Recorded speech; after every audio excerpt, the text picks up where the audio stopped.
Hindi ko talaga dream maging content creator. I took communication arts in college with the dream of becoming a journalist. Life happened. You have to be in that reality na kung ano muna yung dream mo, itabi mo muna yan. I just want to make people laugh online. Kahit isang tao, as long as may manonood, do not stop.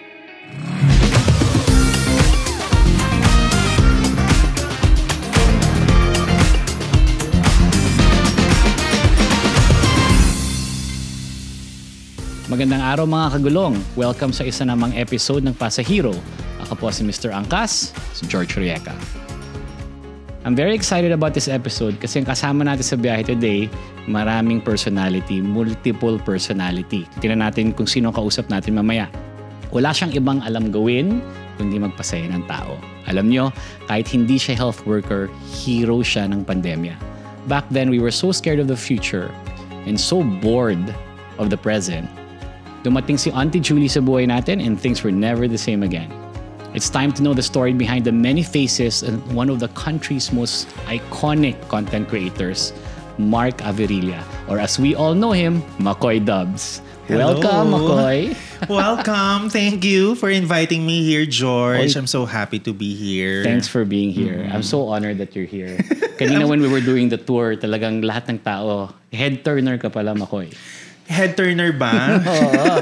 Tingin sila, tapos pa-discreet pa yung isang yung tao. Yung gano'n, no? Nakatago. But thank you so much. And I really appreciate the invitation na mapunta dito sa iyong show. So thank you so much. How does it feel to be a celebrity? Celebrity na ba? Ako, hindi ko alam kung pang celebrity level na ba. Pero I don't know, but my mindset kasi is still the same. Parang I still see myself as a normal person. Pero ang kaibahan lang, nakikita lang ako sa social media, nakikita sa TV dati, mga ganon. Pero I still live my day every day as a normal person. No, but you told me earlier that you're a bit introverted, no? Right? So what's that change very glaring for you now that people want to take pictures with you? They try to video you when you're walking. You turn heads when, I mean, you people know you. You go down the street, they know who you are. Oo, kasi nakikita nila yung mga mukha ko sa internet, no? But, George, nagbago, yes. And maraming adjustments because as an introvert, hindi ako sanay na laging maraming tao, malaki ang crowd, diba? Or halimbawa may biglang chichika na, oy, di ba siya yun? Yung ganon. So may adjustment. And ako naman, in terms of that adjustment, I accepted the fact na okay, nakikita ka na sa internet, so kailangan ang mga kilos mo, alam mo dapat, di ba? You're aware, you're self-aware, hindi pwedeng ano-ano lang. So yan ang mga adjustments. But of course, you have to acknowledge na since nakikita ka na sa internet, dapat ka rin, cheerful, you say hi to the people na may makakakilala sa'yo. Ginusto mo ba yun? Na makilala ka? Alam mo, hindi. Hindi talaga. So ba't ka nag-content creator? Hindi ko talaga dream maging content creator. Okay. Tell us about it. I took communication arts in college with the dream of becoming a journalist. Yes. So, nung nag-take ako niyan, ang mindset ko talaga, one day magtatrabaho ako sa network. I will be a field reporter because when I was a kid, madalas 'di ba yung mga morning show, yung mga balita about the prices of the vegetables, the traffic update. I like to do that. Gusto ko yung nasa field. So sabi ko, one day magiging news anchor ako or field reporter. Pagka-graduate ko ng college, delayed. Bumagsak ako sa Spanish. Wow, Spanish. Yeah, Spanish. ¿Cómo estás? Yes, ¿cómo estás? Ito. To Vimos, mga ganyan. Because sa college sa Letran may Spanish pa. So, after that, when I failed, I need to take the subject again sa summer. Yung dad ko, nagalit. Sabi niya, no, hindi ko babayaran yung tuition fee. Ikaw ang magbabayad niyan. So, nag-work ako agad sa publishing. Okay. Sa isang major broadsheet as editorial assistant. And the dream of becoming a news anchor or field reporter, nawala na yon. Parang kailangan Kasi breadwinner na eh. Kasi may So life happened. Life happened. And my parents were separated. So, pagka-graduate ng college, bumalik ako sa mom ko eh. So, naging breadwinner ako dun sa side na yon. And you just had to continue on becoming a breadwinner. Yes. And you have to provide, really. Like, kinsenas katapusan, papadala ka, mag-aabot ka. So, kumbaga, yung reality, you have to be in that reality. Na kung ano muna yung dream mo, itabi mo muna yan. Diba? Kasi may sinusuportahan ka eh. So, yun yung nangyari. And eventually, I left publishing.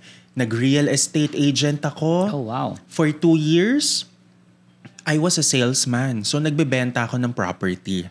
I was connected with one of the well-known real estate companies here. You left publishing altogether. You left media, essentially, to become real estate.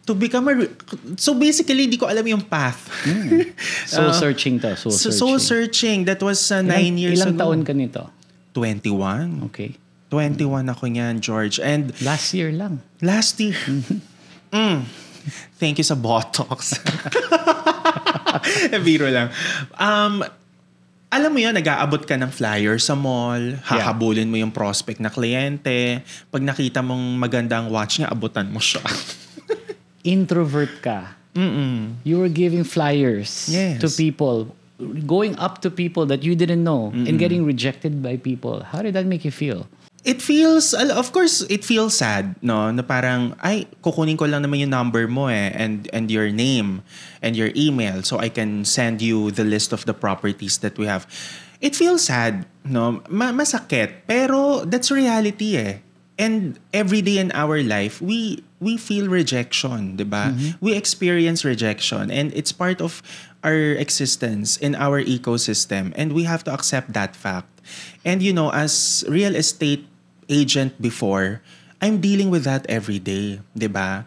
Kasi yung perception mo dun sa tao, hindi man porket maganda yung suot, may pambili na ng 10 milyong kondo, 'di ba? Hindi naman ganun agad eh.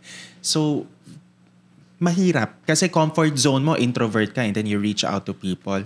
Pero syempre, lulunukin mo yun eh. And talking about rejection, you were bullied as a kid. Tell me about that.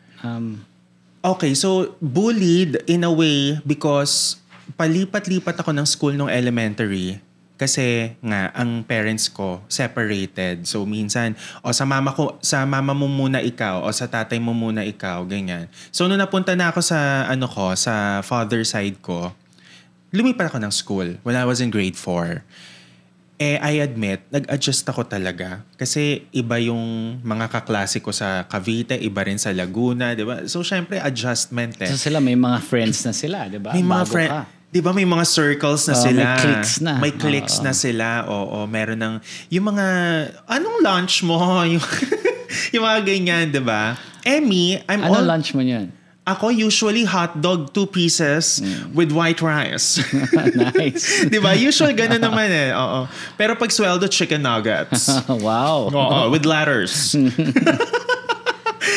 But also, nung lumipat na ako ng school, dun ko na feel yung bullying because ang tabako, tapos malambot-lambot na ako niyan eh. Yan na yung time na may mga nangaasar na sa aking bakla. So, nung time na yan, di ko naman alam pa. Diba? Alam ko yung bakla, what is bakla, pero parang ako, dinideny ko pa. So, yun yung bullying for me na lagi ako nasa likuran ng pila. And then nung high school, sabi ko, no, I need to change. So, ang una kong ginawa first year high school, tumakbo ako sa student council. Tapos sumali ako ng theater arts club. Okay. Ayan, nag-glee club din ako. Tapos nag-audition pa. Hindi, nag-ano pa ako yung essay writing para makasali sa school organ as writer. Ang nangyari lang doon, theater arts club. Pero hindi ako nanalo sa student council. Okay.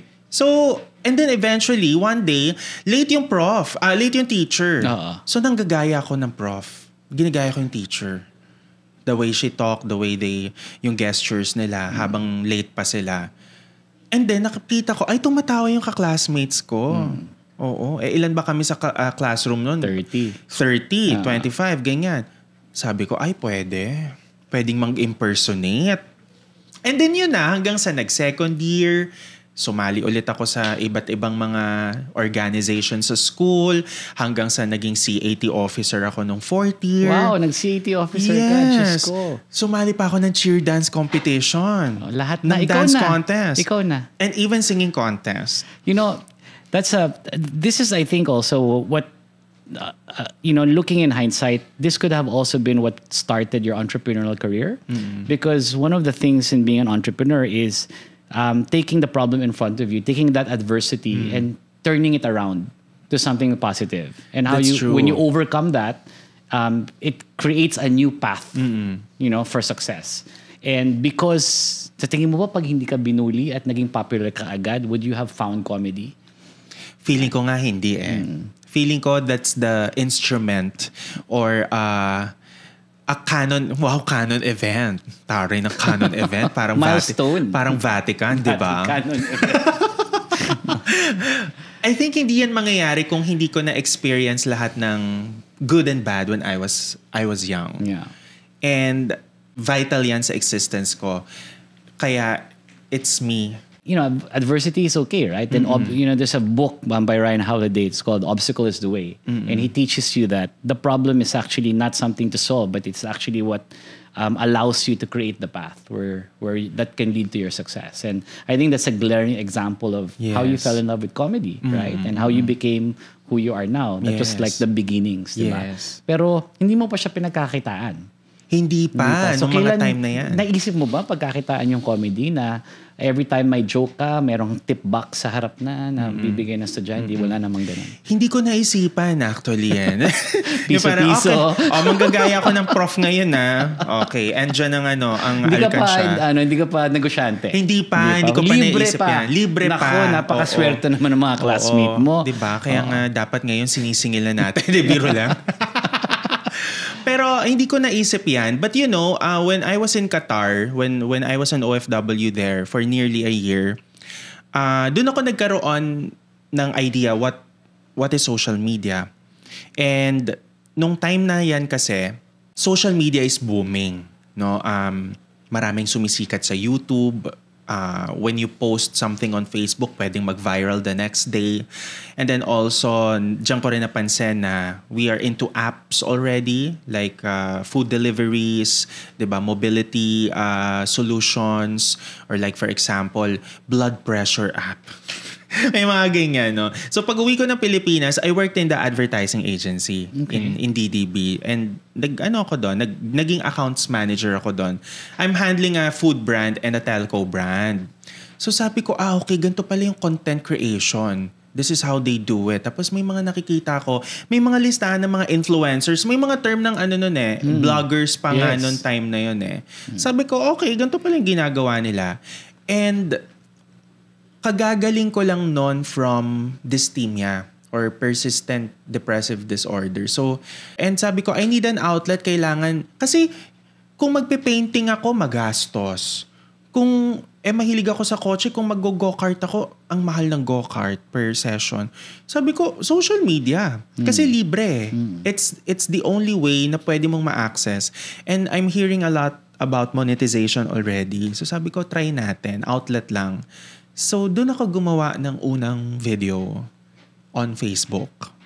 So, let's talk about that, no? Put that on hold for a second. So, you went through really a series of different things, no? You went from, being in a broadsheet to going to real estate. Then, after that, going abroad and then coming back here and being in advertising. Of course, going back to media, no? Which is, I think, your first love. The reason why you were brought to content creation was you need an outlet for an obstacle that you were facing. Again, an adversity, right? Which is the PDD. Parang what, was it just something that you were trying to solve? Or was it, at that time, meron ka nang, kasi nasabi mo monetization naiisip mo na ba na, sige, subukan nating gawin career to. What was that decision point, that leap of faith? What made you push yourself to leave DDB and do content creation? Nung na-realize ko na ako ang may hawak ng oras ko. May overlap ba yon? May overlap kasi when I was still with BBDO, pandemic time, yan na yung sumisikat na yung Auntie Julie character sa TikTok. Okay. Tapos, I'm still doing the advertising job. And then eventually, napunta ako ng TV5 sa Lunch Out Loud, yung noontime show. Okay. So, napagsabay ko yung tatlong yon. And then nagtuturo pa ako. And then naiwan ko yung teaching job. Ang dami mo ng outlet. Ang dami ng outlet. So, but the social media kasi, nakita ko na may potential siya. It's just that my roommate, na best friend ko rin nung college, who pushed me, gumawa ka na ng page. Kasi, pwede mo na diyan ka mag-upload ng mga content. So, yun yung naging spark, to be honest. Were you an overnight success? No. Was Auntie Julie an overnight success? Was your first content out there seen by 1 million people? How was that for you? You know what, George? I'm the content creator now na hindi ako overnight success. Mm-hmm. Hindi ako yung overnight na nag-upload tapos the next day artista na ako. No. I can say that I really worked hard for everything. Ilang videos ang ginawa mo bago mo na even just na naisip na nagkakaroon ng konting traction to? Ang dami. I think almost 100 videos. And what made you pursue 100? Since 2017, almost 100. What made you pursue 100? Ano naisip mo na, sige, gawa lang ako ng gawa video, walang nanonood sa akin? I just want to make people laugh online. Kahit isang tao. Kahit isang tao. And you know what? My mindset is that as long as may manonood, do not stop. Wow. I always believe that social media is a wide universe. 'Di ba? There are a lot of categories, a lot of content that you can upload online, George. Pero as long as may manonood, wag kang hihinto. Merong audience na mahahanap yan. Meron mahahanap yan. 'Di ba? Parang kotse, as long as may pasahero ka, wag kang hihinto kasi may sasakay. Ganun, yun yung iniisip ko noon. So, minsan napanghihinaan din ako ng loob na parang, hindi naman nag-hit. Parang, hindi ito yung ine-expect ko. Lalo na nung baguhan pa ako noon na I'm into numbers pa. Kasi galing kang creative agency eh. Diba? Lead, yun? Diba? Parang metrics. Metrics yan eh. Key performance indicators, KPI. Diba? But you alam know, namin yun. Alam nyo yan. Diba? Pag hindi ko nahihit yun, nalulungkot ako. So, what's happening? Pero at the end of the day, I said, may nanood naman. But did you doubt your talent? Na parang iniisip mo ba, hindi pala ako nakakatawa, walang nanonood sa akin? Or konti lang nanonood sa akin. Or sinabi mo, hindi, wala akong pakialam. Basta nakakatawa ako, alam ko yun. You know what? I'm telling you this, pero I hope hindi naman sounds mayabang, but I never doubted myself when it comes to making people laugh. Correct. Because I know that somehow, may mga taong makakakuha ng comedy ko. You need that confidence. No? You need that confidence. In yourself before other people believe in you. Yes. You need to believe in yourself first. Yes. It's you know, in the business, 'di ba, gano'n naman. Parang when you launch a business, sometimes you will feel, meron bang magpapa-laundry sa atin na merong libreng kape? Baka malugi, 'di ba? Wala yung confidence. So baka mag-fail. So me, what I did, nagtiwala lang ako sa sarili ko. And for 100 videos. 100 videos. 2017, George. I started in 2017, December. 2020 lang ako sumikat ng sobra. Wow. Ayoko sabihin yung sumikat ng sobra, pero in a way so, na parang... Hindi, ayoko, di ba? Sikat ako. Low-key lang tayo. Sikat pero, ako. Sabihin mo. Ayoko. Pero 2020 lang ako nabigyan ng chance. Yes. Yeah. Diba? So imagine 3 years of planting the seeds. So, ang nangyari kasi, nung ahente pa ako ng condo, I remember, meron akong inattenan na reunion ng mga doktora. Nagpa-flyer ako. Nag-set sila ng appointment sa akin. Sige nga, Mark, explain mo nga sa amin, ano ba yung Nuvali na yan? Because we're from Alabang Hills eh. We don't know that. And that's far not for my son. Far na yung Nuvali. Sabi ko, ma'am, may SLEX naman po. 30 minutes lang. Ma'am plus an exit. Explain ako, ganyan. So, how's di ba, naka-pearls, then Prada, So, how's the down payment? Paano yung ang laki ng lump sum. Han, kaya mo? Kasama yung asawa niya, lawyer. Sabi ko, I'm very observant as a person. So, na-imbibe ko siya. And pandemic, wala akong magawa. Ano nga yung mga taga-alabang na nag-set na appointment sa akin? Okay, ganito nga. So, ang una kong upload na Auntie Julie, medyo short hair pa ako nun eh. Yun yung una kong upload na Auntie Julie. You know what? The business is not doing well. It's gonna close na. Oh, bless you, Ninang. So, yun, naging ganun na. Paano siya naging povedan? Wala naman. Parang nakita ko lang yung poveda nung galing ako. Nandawit ba? Oo, nandawit lang. Wala talagang reference kung bakit poveda, kung bakit assumption. Pero it's because of that appointment with the titas of that group. And syempre, yung nanay ko rin, pagka may mga reunion sila, yung mga titas na kasama niya, ganun din magsalita. But you didn't start with Julie. You started with McCoy dubs, right? Yes. You started with dubbing, Yes. Famous scenes. Yeah, the Mean Girls. So, Mean Girls. Yan yung first content na in-upload ko sa social media, the dub videos, the Mean Girls. Kasi I told myself, wala namang nagda-dub ng Becky language. So what if we create a dub video? Ngayon pa lang natatawa na Pero ako. Becky language yung gamit. George, Mean Girls is my comfort movie. One of my... wow. Sino ka doon? Shala. Ikaw ba? I'm Gretchen Wieners. Kasi emotional ako eh. Diba? Ako naman Jawbreakers. Jawbreakers? Wow. Diba? Nakahalata yung generation natin. Yes. So, yan, Mean Girls. And then eventually, naging Devil Wears Prada, naging Harry Potter. Yan. And then but you didn't stop there, right? Is it a strategy that you've implemented, or you've realized in content creation to always stay relevant? Why did it have to be multiple people? Now you have Lisa B. Now, what is the rationale behind creating so many different personalities? Okay, George, it's really important as content creator. You have to listen to your audience. Yes. That you have to listen to your consumers. So, whenever I read the inbox, may mga nagdi-DM sa akin. Sabi niya, can you do a tita or can you do a boss character? Actually, yung dubbing naman, kasi nga McCoy dubs kaya siya naging McCoy dubs, diba? Kasi I'm dubbing videos. May nag-request lang. Sabi niya, pwede bang makita namin yung mukha mo? Ganyan, kasi curious kami, ganito. So, nang ginawa ko, nag-upload ako ng video with an office mate. Rumoronda kami sa Greenbelt. Okay.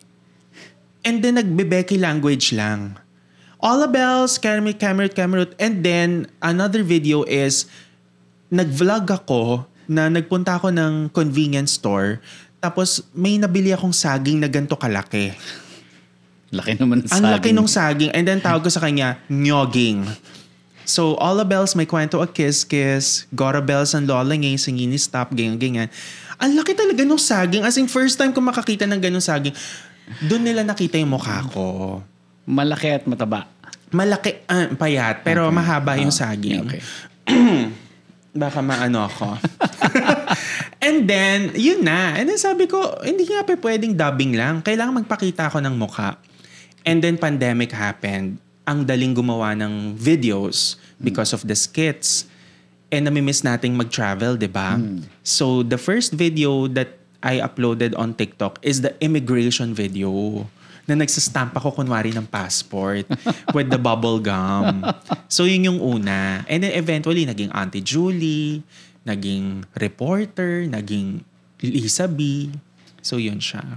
As you get bigger, you get a bigger audience, you become very successful, the hero usually becomes the villain, right? And once you have a big enough audience, that's when bashers start coming in, right? What was your first encounter with when you started feeling that, okay, not everybody finds this funny, there are people bashing me? Ano ba yan? Did you go on a social media rampage? How did you deal with that? Okay, ako, una sa lahat, I've been a subject of cancel culture din, Yeah. di ba? Marami din nang babash sa akin. for so many reasons, bashing happens. It Correct. happens every day. No? In one video naman, 80% niyan comment lang, then there's 10% bashing. Ako, I accepted the fact na hindi na yan mawawala. Early on? Early on. Alam mo na yun. I'm kind of prepared for that Is because this the early state rejection help you on this? Or what was your mindset na, kasi syempre, successful ka eh. Biglang, uy, may mga nagbabash. it's the rejection and the advertising background. Kasi I'm handling the social media accounts of several brands eh. Okay. So So whenever... you were exposed to it. Oo, exposed na tayo doon. So, halimbawa, kunwari lang, chocolate brand. Hindi naman matamis. Nagka-diabetes ako dyan. Siyempre, ako makikita ko yon. Okay, bibigay ko sa kliyente. Hindi daw matamis yung chocolate mo. Diba? So, ako nasanay na.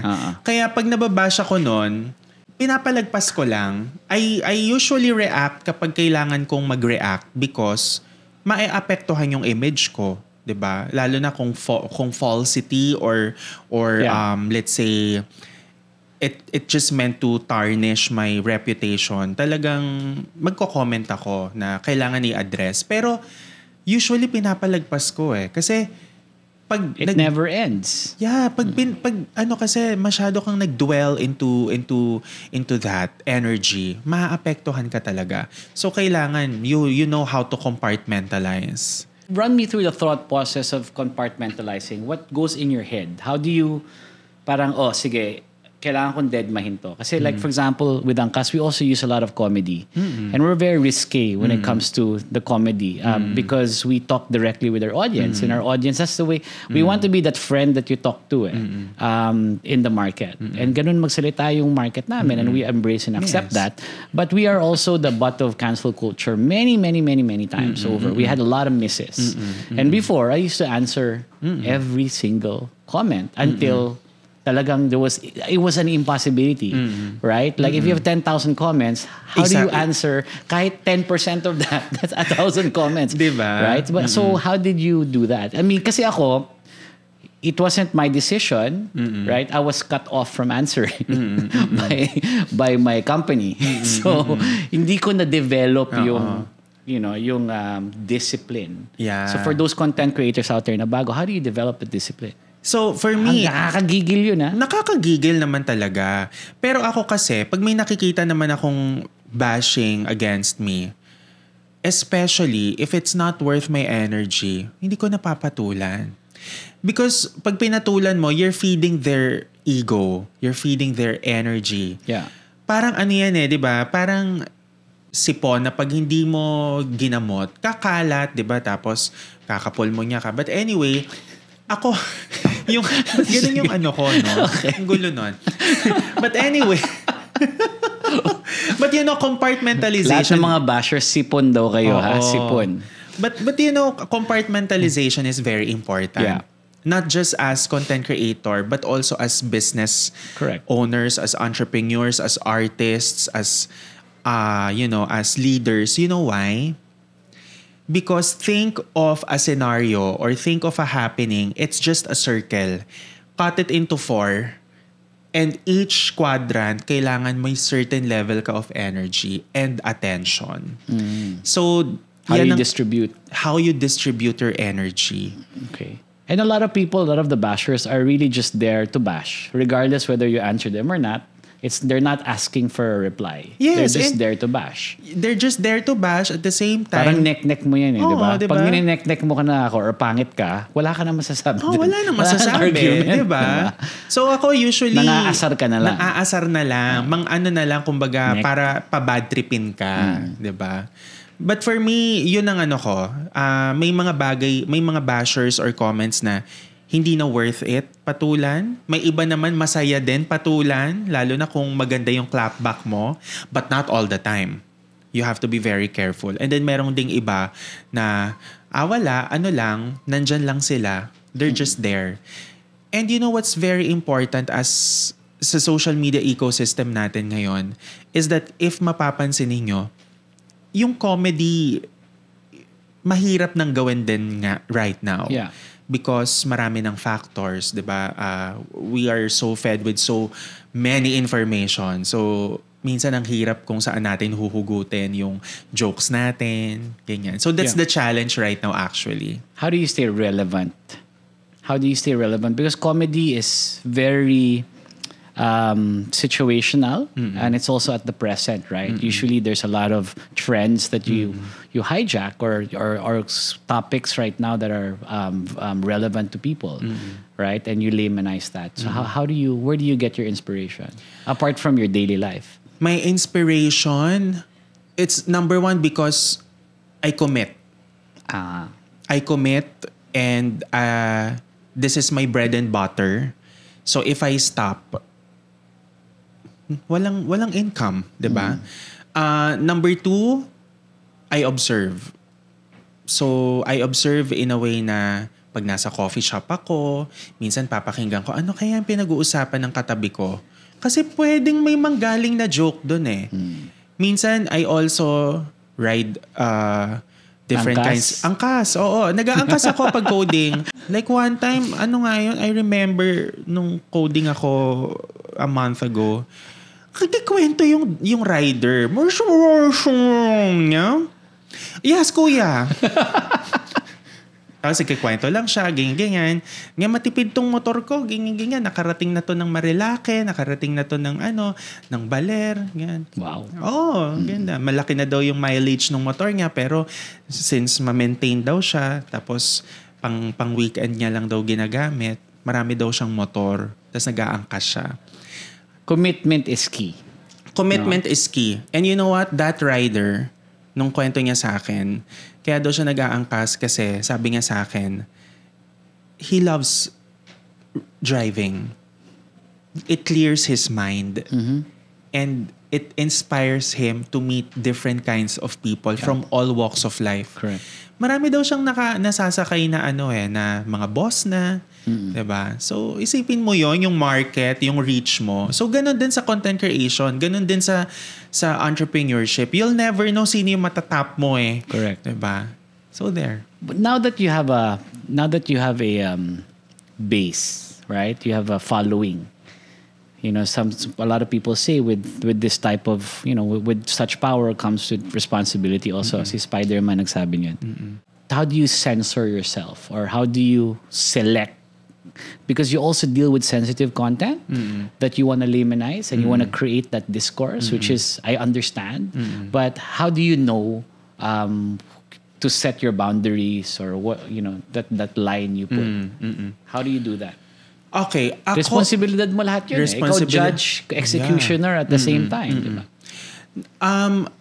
I must admit that there are a lot of contents on social media na somehow pwede kang makancel, pero hindi sila kinakancel ng audience nila because gets nila yung content. And the one who will cancel you are the ones na hindi gets yung comedy mo or yung humor mo. That's a fact, no? But me, eto na ako ngayon eh. I choose my battles properly. May mga bagay na hindi na ako nagde-dwell. So I select them in a way na, pagka ganitong topic, ayoko nang pag-usapan kasi walang patutunguhan.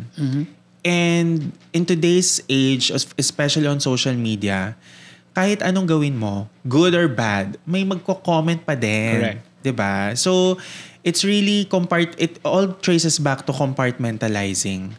And somehow, maraming topics na pwedeng pag-usapan ng comedy, 'di ba? Pwedeng politics, pwedeng culture, marami.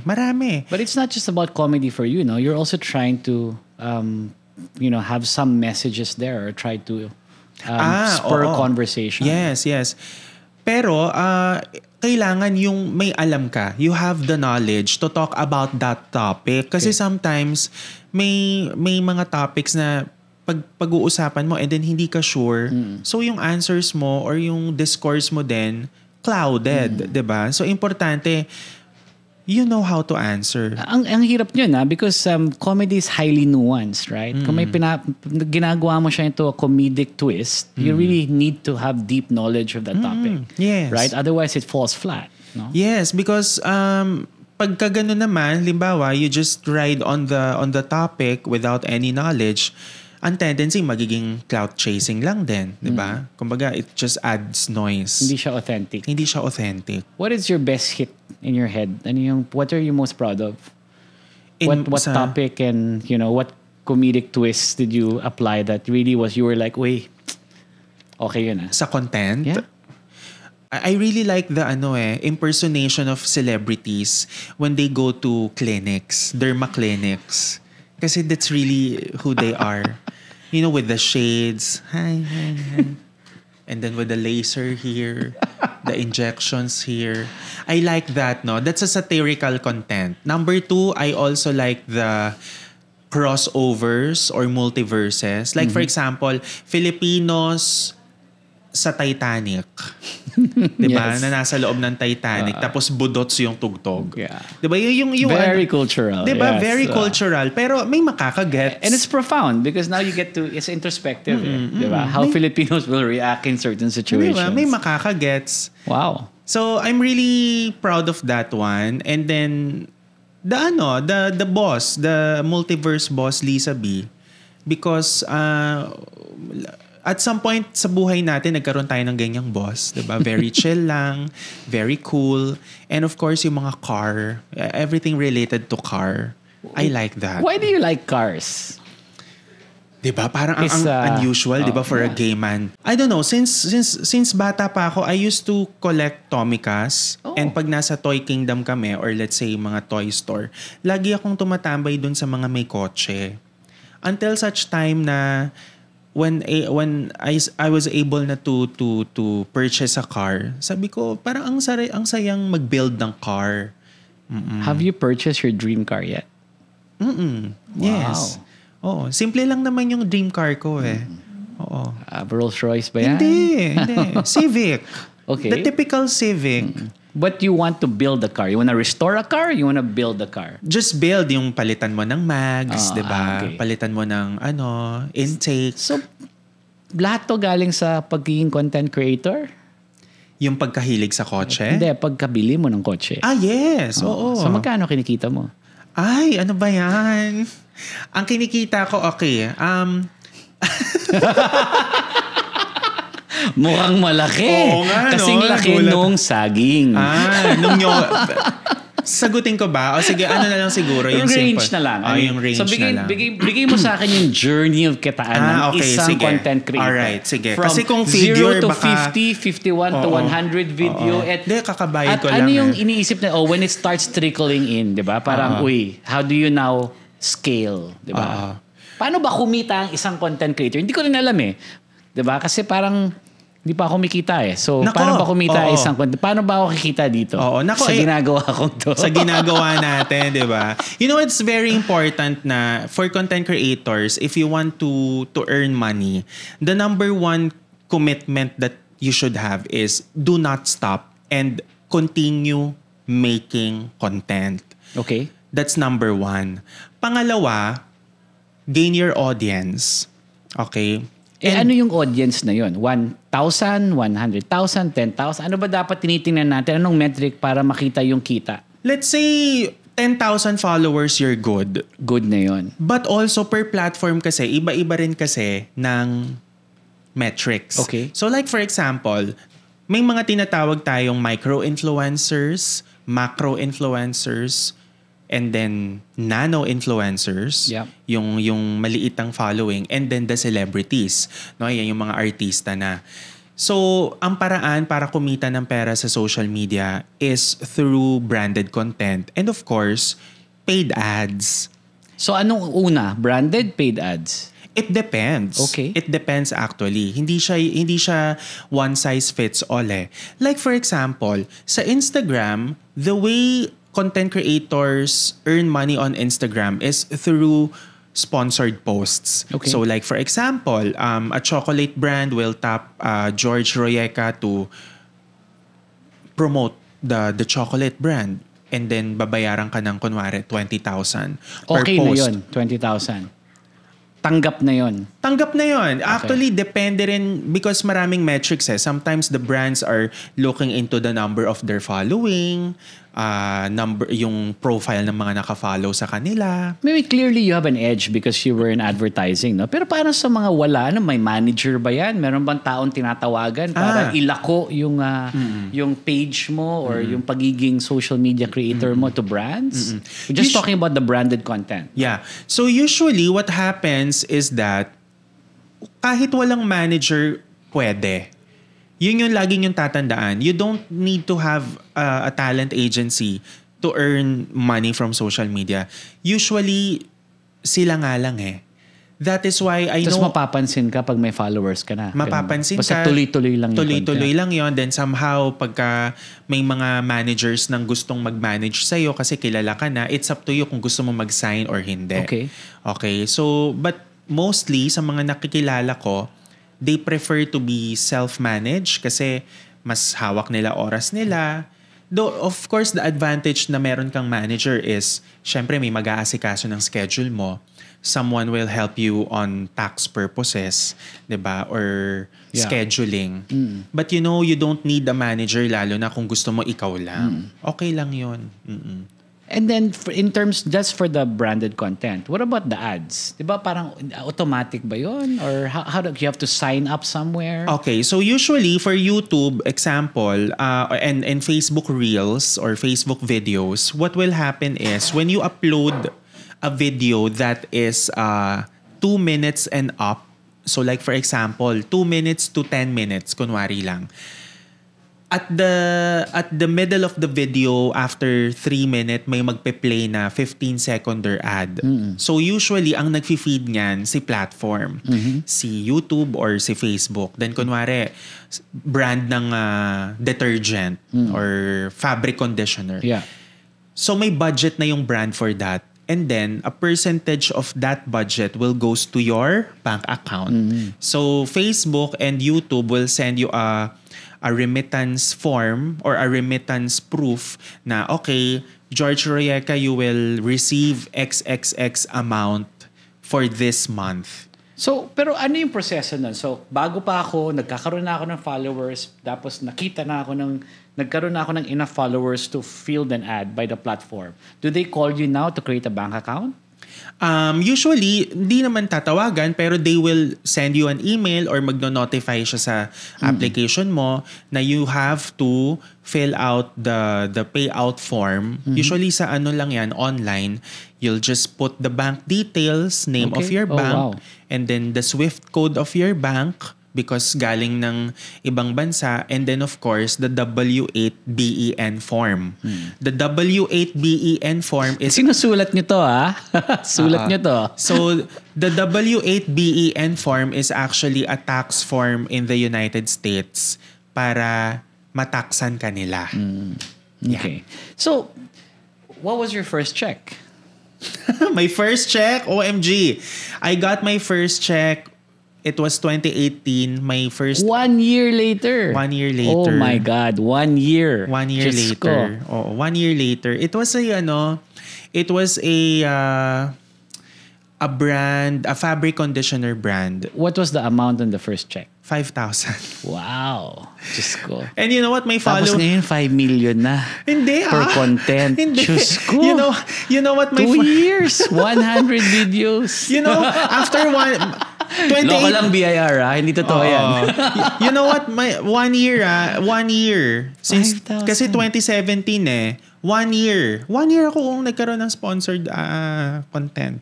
But when you got the sponsored content, tuloy-tuloy na ba yun o tumigil? And then bumalik ulit? Parang ano yung journey mo doon? Nawawala ba rin the next month? Or once you get the first check, expect mo na tuloy-tuloy na yan?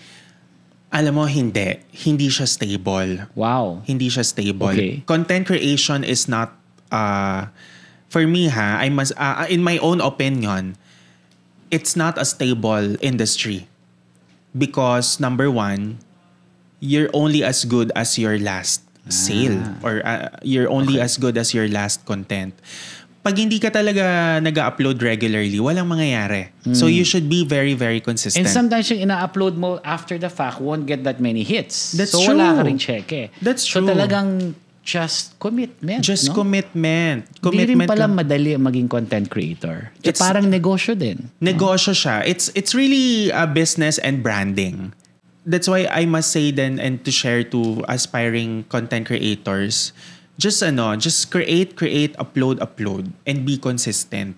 And of course, you need to know your branding also. You are an anchor already An in your anchor own right. in your own right, You di ba? are. Diba? Kunwari, Juma John Stewart ka na, ganon. Diba? Pwede, di ba? What's next for you?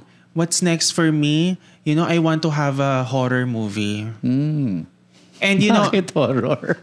I always love horror movies and thriller suspense movies. But I think two years from now, I'm thinking of studying acting sa States. Okay. Yun yung pinag-iipunan ko. Oh, and wow. aside from that, gusto ko rin magpagawa ng auto shop. Okay. Papa-change oil sila sa akin. Lube. Yeah, lube. Magbenta ka Lubricants. ng lube. Yeah, tapos Bibili ka rin ng lube. yes, tapos papatingin nila yung pang-ilalim nila sa akin. Tapos check natin kung may maluwag na ba or let's say Sikip pa. oo, masikip pa yung mga tornilyo. Bakit parang iba yun? Yeah, I really like that. I want to have pero I think my priority is to start the shop next year and then eventually acting. Wow. So more characters in store? More characters. I'm thinking of a rider character. Yes. Watch out for that. And Na may saging. yeah, and a doctor character. Yan. Well, thank you so much. This is really, really inspiring. And I think Thank you. marami tayong na-inspire na content creators na, na hindi mo pwedeng ma-shortcut yung success. Even with something as widely acceptable as YouTube and there's a lot of successful content creators. It's not overnight, It's not overnight.